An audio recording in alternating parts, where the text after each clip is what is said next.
सौराष्ट्र देश के प्रसिद्ध देवनगर के राजा सोमकांत अत्यंत धर्मपरायण और विद्वान थे।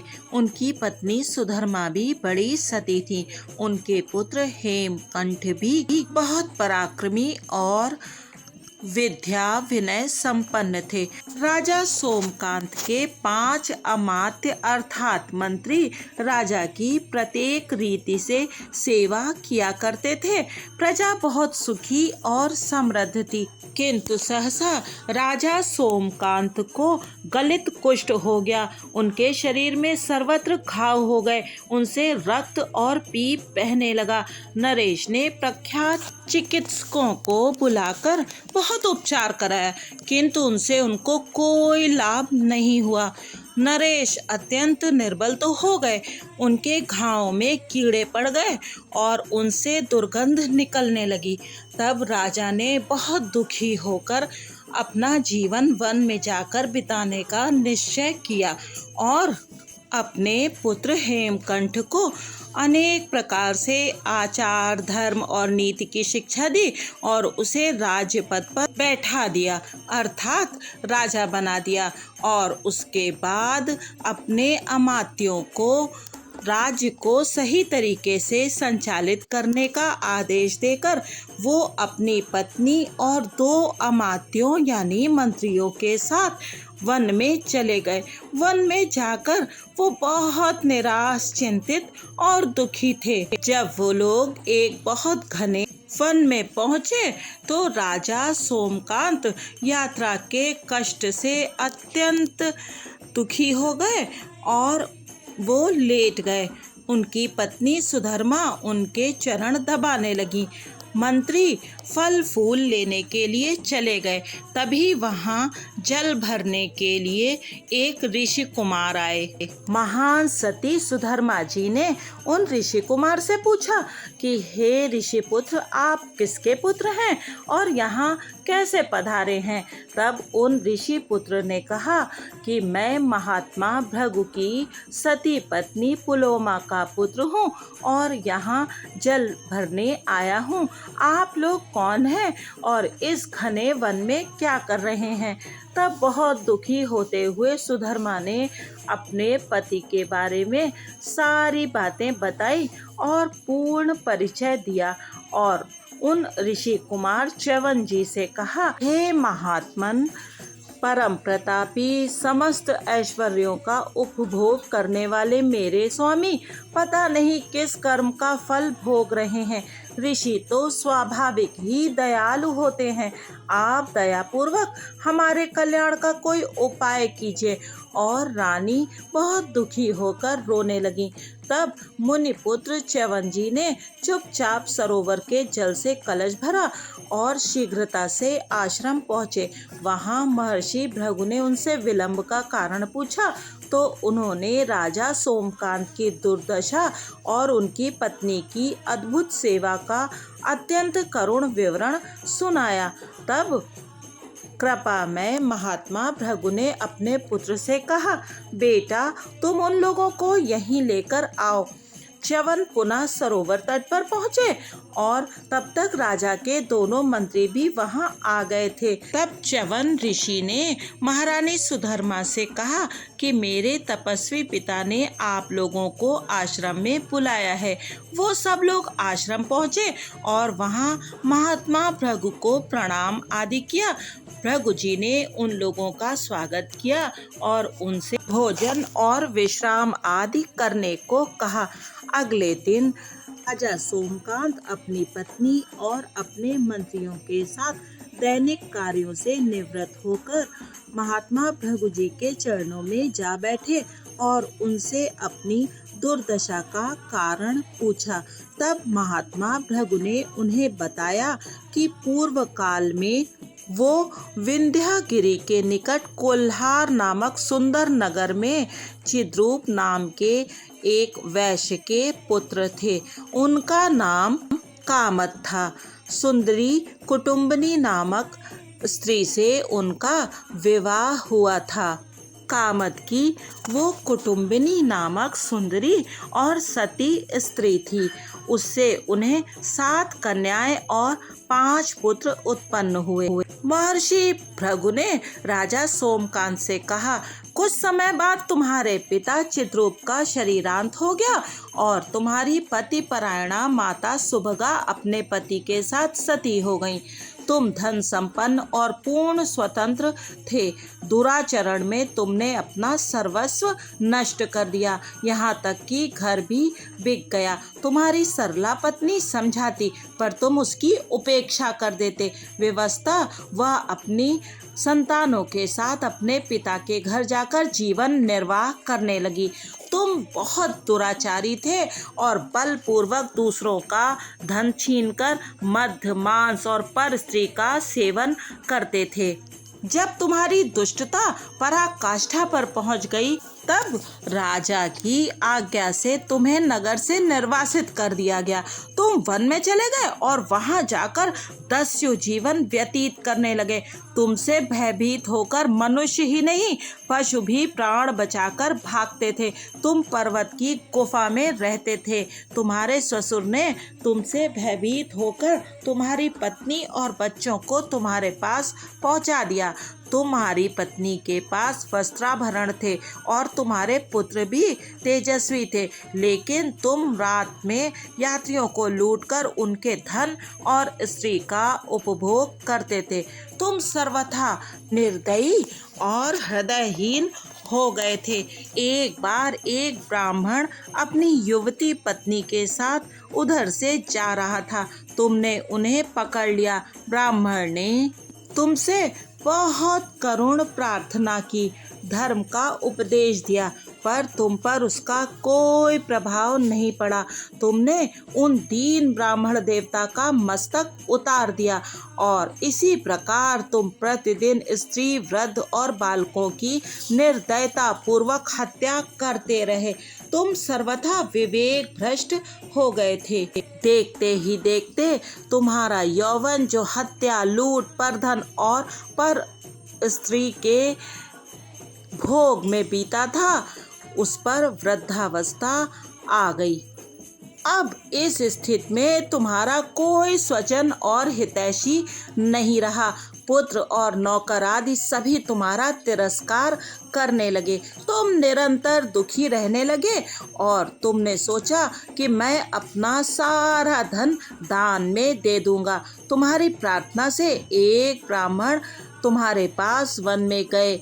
उनकी प्रार्थना पर ऋषिगण भी तुम्हारे पास आए, पर जब तुमने अपना धन उन्हें स्वीकार करने के लिए कहा तो वे तुरंत उल्टे पैर वापस चले गए। सबने केवल एक बात कही, तेरे जैसे अधम, हत्यारे, मद्यपान करने वाले, पर स्त्रीगामी एवं क्रूरतम पापात्मा का दिया धन लेने का साहस कौन करेगा। तुम रोग से घिरे हुए थे। मुनियों और ब्राह्मणों के वचन सुनकर तुम्हें मन ही मन पश्चाताप हुआ।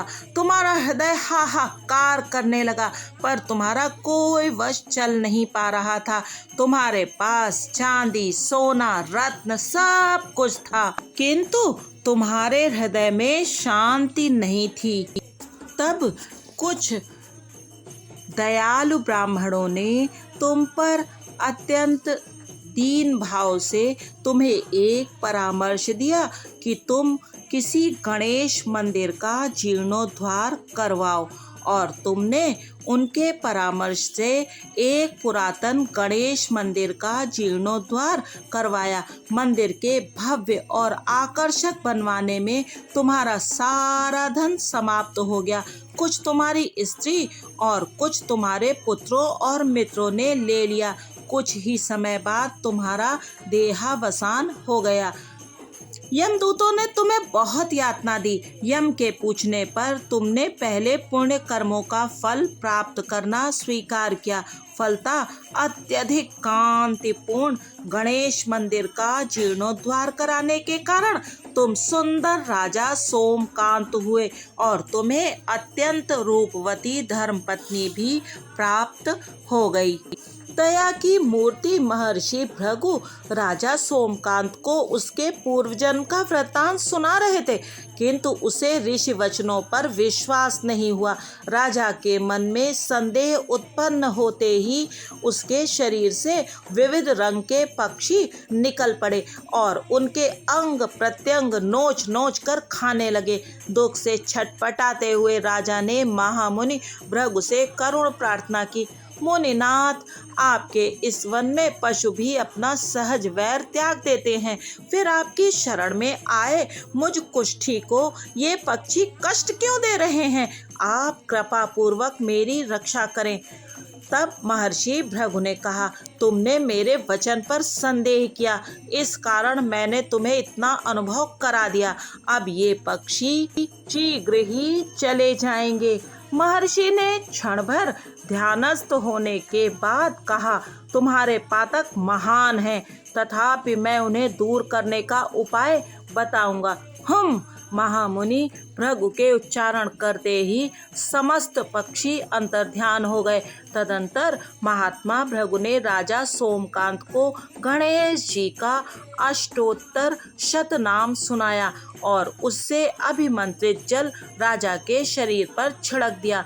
उक्त जल का छींटा पड़ते ही राजा की नासिका से एक छोटा काले मुख वाला बालक धरती पर गिर पड़ा। थोड़ी ही देर में वो अत्यंत विशाल और भयानक हो गया। उसके मुख से अग्नि की ज्वालाएं निकल रही थीं। वहाँ सर्वत्र रक्त और पीप फैल गया। भयाक्रांत आश्रमवासियों को भागते देखकर महर्षि भृगु ने उस पुरुष से उसका परिचय पूछा। तब उक्त भयानक पुरुष ने उत्तर दिया, मैं प्रत्येक प्राणी के शरीर में रहने वाला पाप पुरुष हूँ। आपके अभिमंत्रित जल का छींटा पड़ने से इस राजा के शरीर से निकला हूँ। आप मुझे निवास एवं भक्ष्य प्रदान कीजिए, अन्यथा मैं आपके सम्मुख ही सबके साथ इस राजा सोमकांत को भी खा जाऊंगा। महामुनि भृगु ने वहां से हटकर एक शुष्क आम वृक्ष के कोटर की ओर संकेत करते हुए उस पाप पुरुष से कहा, नीच, तू सूखे पत्तों को खाकर इस कोटर में रह, अन्यथा मैं तुझे भस्म कर दूंगा। महामुनि भृगु की वाणी सुनकर पाप पुरुष ने उस वृक्ष का स्पर्श किया ही था कि पक्षियों सहित वृक्ष तुरंत जलकर भस्म हो गया। मुनि से भयभीत होकर पाप पुरुष भी उस भस्म में छिप गया। इसके अनंतर महर्षि भृगु ने राजा सोमकांत के समीप जाकर कहा, जब तुम गणेश पुराण सुनना प्रारंभ करोगे तब इस भस्म से पुनः नया आम वृक्ष उगेगा। जिस प्रकार ये वृक्ष धीरे धीरे बढ़ता जाएगा उसी प्रकार तुम्हारे पाप भी नष्ट होते जाएंगे। चकित होकर नरेश ने अत्यंत विनय पूर्वक महर्षि से पूछा, मुनिवर, ऐसा पुराण तो मैंने ना कहीं देखा और ना सुना ही है, वह कहाँ प्राप्त होगा और उसके वक्ता कहाँ हैं? दयालु मुनि भृगु ने कहा, पहले उसे वेद गर्भ ब्रह्मा ने महर्षि व्यास को सुनाया था और उनकी कृपा से वह पाप नाशक गणेश पुराण मुझे प्राप्त हुआ। तुम तीर्थ में जाकर पहले गणेश पुराण श्रवण का संकल्प कर लो। महर्षि भृगु की आज्ञा से राजा सोमकांत ने प्रख्यात भृगु तीर्थ में स्नान किया और फिर पवित्र मन से हाथ में जल लेकर संकल्प किया, मैं श्रद्धा और विधि पूर्वक गणेश पुराण का श्रवण करूंगा। राजा के आश्चर्य की सीमा नहीं थी। संकल्प का जल धरती पर छोड़ते ही वे पूर्णतया रोग मुक्त होकर पूर्ववत सुंदर और तेजस्वी हो गए। गलित कुष्ठ की पीड़ा की बात तो दूर, शरीर पर उसका कोई चिन्ह भी कहीं शेष नहीं रहा। हर्षमग्न नरेश महामुनि के समीप पहुँचे तो उनके चरणों पर गिर पड़े। उन्होंने अत्यंत विनय पूर्वक कहा, मुनिनाथ, अत्यंत आश्चर्य की बात है कि गणेश पुराण के श्रवण के संकल्प का जल छोड़ते ही मेरी सारी व्याधियां दूर हो गई। महामुनि ने राजा का हाथ पकड़कर उठाया और उन्हें बैठने के लिए एक आसन दिया। राजा ने हाथ जोड़कर कहा, दया में आपकी दया से मेरा सारा कष्ट दूर हो गया। अब आप कृपा पूर्वक मुझे श्री गणेश पुराण की कथा सुनाइए। मुनिवर भृगु ने कहा, राजन, मैं यह पुराण तुम्हें सुनाता हूँ, ध्यान पूर्वक सुनो। महर्षि ने पाप नाशक परम पावन गणेश पुराण की कथा प्रारंभ करने के पूर्व उसकी निर्विघ्न समाप्ति के लिए सर्वप्रथम श्री गणेश वंदना की, जिनका नाम विघ्नों का समुद्र सोख लेने के लिए अगस्त्य का काम करता है। उन ब्रह्म विद्या प्रदाता गणेश जी को नमस्कार है। इस प्रकार गणेश पुराण गणेश वंदना से प्रारंभ हुआ। पुराण शब्द का साधारण अर्थ है पुराना। जिस ग्रंथ में पुरातन कथाओं का संकलन है वह पुराण है, किंतु पुराण शब्द की व्याख्या अत्यंत विस्तृत है। श्रीमद् भागवत के अनुसार पुराण के 10 लक्षण हैं। विश्वसर्ग, विसर्ग, वृत्ति, रक्षा, मनवंतर, वंश, वंशानुचरित, संस्था, प्रलय, हेतु, उति और अपाश्रय। श्री लोमहर्षण सूत ने पुराण के 5 लक्षणों का ही उल्लेख किया है। मनवंतर विज्ञान, सृष्टि विज्ञान, प्रतिसृष्टि विज्ञान, वंश विज्ञान और वंशानुचरित विज्ञान। पुराण अनादि हैं। प्रारंभ में एक ही पुराण था, पर था अत्यंत विस्तृत। उसकी श्लोक संख्या 100 कोटि थी। उसे लोक पितामह ने ऋषियों को सुनाया था। फिर वेदार्थ दर्शन की शक्ति के साथ अनादिकालीन पुराण को लुप्त होते देखकर भगवान कृष्ण द्वैपायन व्यास जी ने पुराणों का प्रणयन किया। उन्होंने पुराणों की श्लोक संख्या 4 लाख कर दी और उन पुराणों में निष्ठा के अनुरूप आराध्य की प्रतिष्ठा कर कृपा मूर्ति महर्षि व्यास जी ने चारों वर्णों के लिए वेदार्थ सहज सुलभ कर दिया। श्री गणेश पुराण अति प्राचीन है। इस श्री गणेश पुराण का आदिदेव गणपति के उपासकों के लिए तो इसका प्रथम स्थान है और ये उनका प्राण प्रिय कंठहार है। परम ब्रह्म परमेश्वर श्री गणेश जी का विस्तृत विवेचन श्री गणेश पुराण में किया गया है। भगवान श्री गणेश जी की कृपा से यदि वे हम सब पर अपनी कृपा दृष्टि बनाए रखेंगे और हमें आशीष देंगे तो इस गणेश पुराण का पठन आप सबके सम्मुख मैं करूंगी और कृपया आप सब लोग भी श्रद्धा और भक्ति से इसका श्रवण करिएगा।